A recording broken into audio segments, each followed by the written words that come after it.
Hello बच्चों, नमस्कार। DK सरकारी नौकरी चैनल में आपका स्वागत है।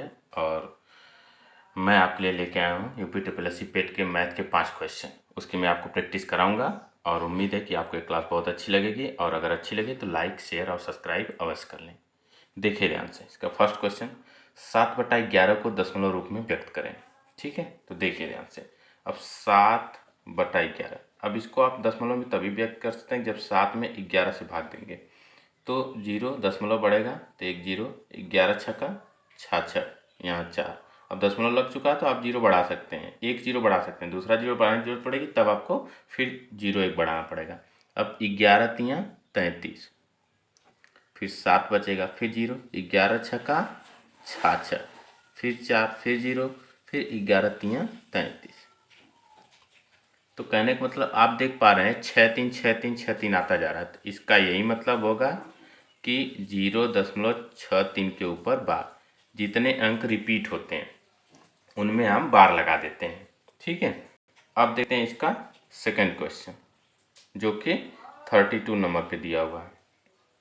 देखिए ध्यान से, यदि किसी संख्या को दोगुना करके उसमें 20 जोड़ने पर वही उत्तर मिलता है तो उसी संख्या को 8 से गुणा करके गुणनफल में 4 घटाने पर मिलता है तो संख्या ज्ञात कीजिए। मतलब संख्या नहीं पता है तो x मान लेते हैं, इसमें 2 का गुणा करेंगे प्लस 20 जोड़ेंगे, फिर उसके बाद अगर उसी संख्या में हम 8 का गुणा करते हैं और 4 घटाते हैं तो क्या हो रहा है, दोनों संख्याएं बराबर हो जा रही हैं। ठीक है, दोनों संख्याएं क्या हो जा रही हैं, बराबर हो जा रही हैं। अब देखिए 8x माइनस 2x बराबर 20, 2 इधर ले जाएंगे, 4 को इधर ले जाएंगे, पक्षांतर करेंगे तो चिन्ह क्या होता है, बदल जाता है। तो 6x बराबर 24, यहाँ से इसको काट देंगे तो आएगा 4, यानी x बराबर 4 इसका क्या होगा, सही जवाब होगा, जो कि इसके बी वाले ऑप्शन में दिया है। ठीक है, अब चलते हैं इसके थर्ड क्वेश्चन पे।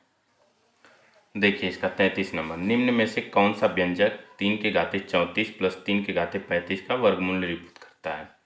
तो वर्गमूल बराबर कड़ी में 3 के घाते 34 प्लस 3 के घाते 35 हो जाएगा। इसको आप कोष्टक में लिखिए। अब ध्यान दीजिए, जब हम 3 के घाते 34 कामन लेंगे तो क्या बचेगा, 1 प्लस, यहाँ जब पूरा कामन लेने तो 1 बचेगा और यहाँ 3 के घाते 1 बच जाएगा। 34 घटाएंगे 3 के घाते 1 बचेगा, यानी सिर्फ 3 बचेगा। अब इसको आप कड़ी में लिखिए। फिर अगला स्टेप, 3 के घाते 34 गुणे 3 1 4 हो जाएगा। अब ध्यान दीजिए, इसको आप 3 के घाते 17 गुणे 3 के घाते 17 गुणे 2 गुणे 2 ऐसा आप लिख सकते हैं।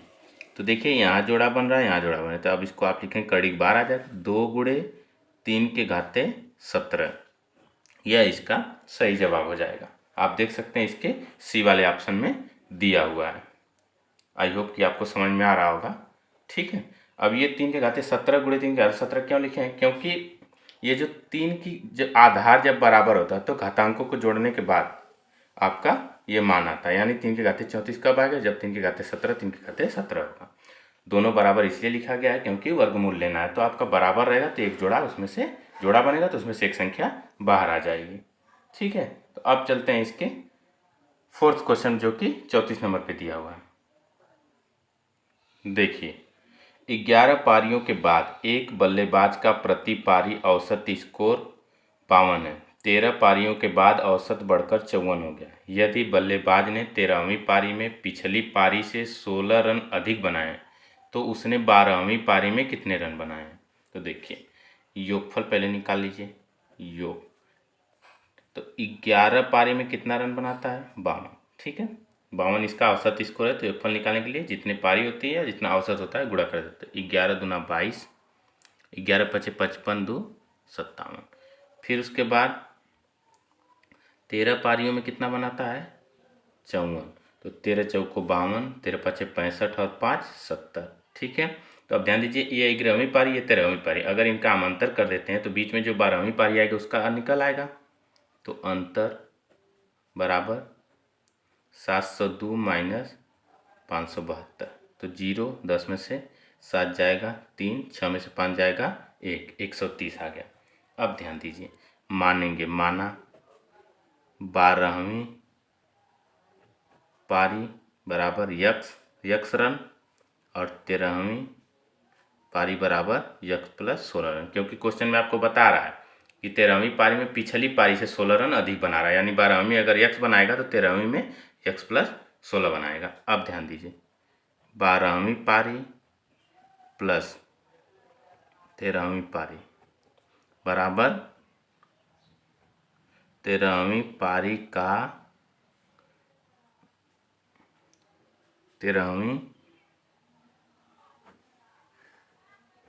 पारी का कुल रन, ठीक है। तो अब 12वीं में कितना है यक्स प्लस 13वीं में यक्स प्लस 16। अब यह सब बराबर किसके होगा 130 के। तो यक्स मिलके 2 यक्स बराबर 130 माइनस 16। अब घटाइए तो यहाँ 4 और फिर 2 में से 1 जाएगा 1 और 1, 2 से काटेंगे 2 5 10, 2 7 14। तो आपका उत्तर क्या निकल के आएगा यक्स बराबर 57। आपका यही आंसर होगा। आई होप कि आपको समझ में आया होगा। मैं फिर भी एक बार और समझा दे रहा हूँ, देखिए ध्यान से। ये कहने के इसका ये मतलब है कि 11वीं पारी के बाद 52 औसत स्कोर आता है, 13वीं पारी के बाद 54 आता है। यदि बल्लेबाज ने 13वीं पारी में पिछली पारी से 16 रन अधिक बनाए हो, तो कहने का मतलब पहले हम 11 गुणे 52 करेंगे, योगफल आ जाएगा इतने टोटल रन। 13वीं पारी में 13 गुणे 54 करने के 702 इतना। अब दोनों का अंतर जो कर देंगे, जो ये 130 आ रहा है, यही 12वीं पारी में यक्स रन और 13वीं में यक्स प्लस 16 रन, इन दोनों के योगफल के बराबर होगा, ठीक है ना। 12वीं पारी प्लस 13वीं पारी बराबर 13वीं पारी का कुल रन। तो अब हम यक्स प्लस 16 बराबर 130 के कर सकते हैं। तो 2x बराबर 16 उधर चला जाएगा, घटा देंगे कितना आएगा 114, 2 से काटेंगे तो 57 इसका सही जवाब होगा, जो कि इसके बी वाले में दिया होगा। अब देखिए इसका सबसे लास्ट क्वेश्चन, देखिए क्वेश्चन में क्या कह रहा है, पहले क्वेश्चन देखिए ध्यान से।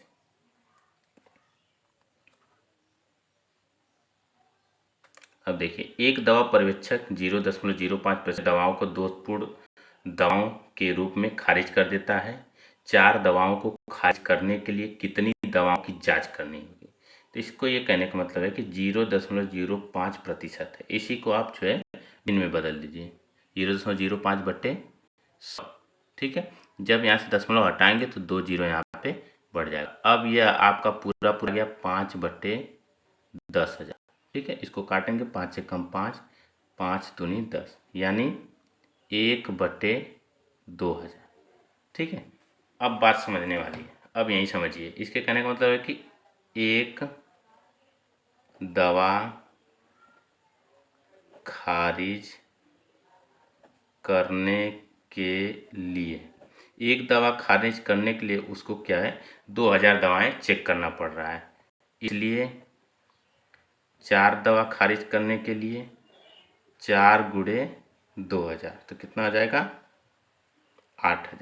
8000 इसका सही जवाब होगा, जो कि इसके बी वाले ऑप्शन में दिया हुआ है, ठीक है। समझने की कोशिश करिए, बहुत ज़्यादा हार्ड नहीं है। देखिए ध्यान से 0.05% का मतलब है कि इसको हम क्या करेंगे, देखिए अब इसको हम भिन्न में बदल लेंगे। जब भिन्न में बदलेंगे तो 0.05/100 परसेंटेज निकाल के परसेंटेज हटाते हैं 100 लगता है, और जब दशमलव हटाएंगे तो 2 जीरो बढ़ जाएगा। अब ये पूरा आ जाएगा 5/10,000।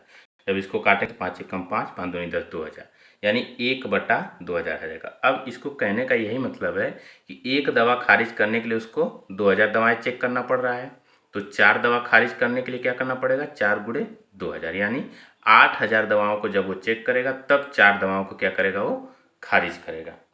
मैं उम्मीद करता हूँ कि आपको बहुत ही अच्छे तरीके से समझ में आया होगा और क्लास बहुत अच्छी लगी होगी। फिर भी आपका अगर कोई भी डाउट रह जाता तो आप हमें कमेंट कर सकते हैं, उसका रिप्लाई आपको अवश्य दिया जाएगा।